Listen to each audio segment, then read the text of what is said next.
Hi வணக்கம். நாங்கள் இன்றைக்கு சிறுதானியமாக சேர்த்து முறுக்கு செய்வோம். அதுக்கு நான் ஒரு சுண்டு சிறுதானியமாக, ஒரு சுண்டு கடலைமா, 2 சுண்டு அவித்த கோதுமைமா எடுத்துருக்கிறேன். அதோட எள்ளு, மிளகாய்த்தூள், உப்பு சேர்த்து நன்றாக கலக்கி விட்டுட்டு இளஞ்சூட்டு தண்ணீரில் நாங்கள் மாவை குழைப்போம்.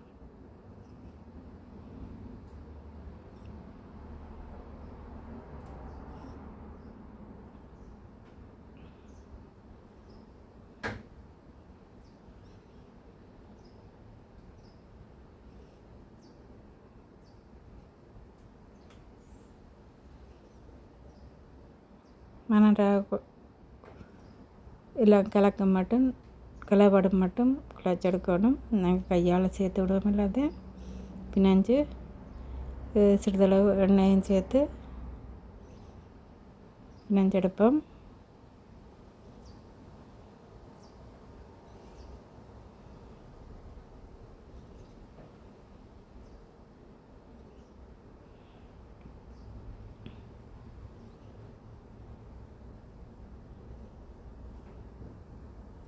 குளத்தமாக புழிஞ்செடுப்போம்.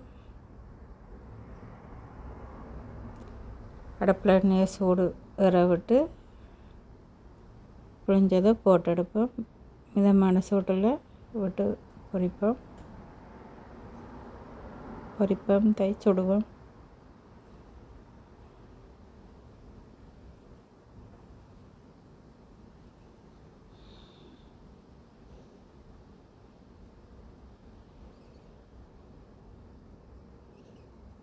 மெல்லிய தடியை கம்பியாலேயே நாங்கள் பிரட்டி விடுவோம். கரண்டியை வைக்காமல் வேலை பிரட்டைக்க முறுக்குடையாது. பொரிவட்டை முறுக்க இறக்குவோம். இப்படி எல்லா முறுக்கையும் புழிஞ்சு சுட்டெடுப்போம். சுவையான முறுக்கு ரெடி. நீங்களும் இதை மாதிரி செய்து பாருங்கள். நன்றி, வணக்கம். அடுத்த வீடியோவில் சந்திக்கும் வரை பாய் பாய்.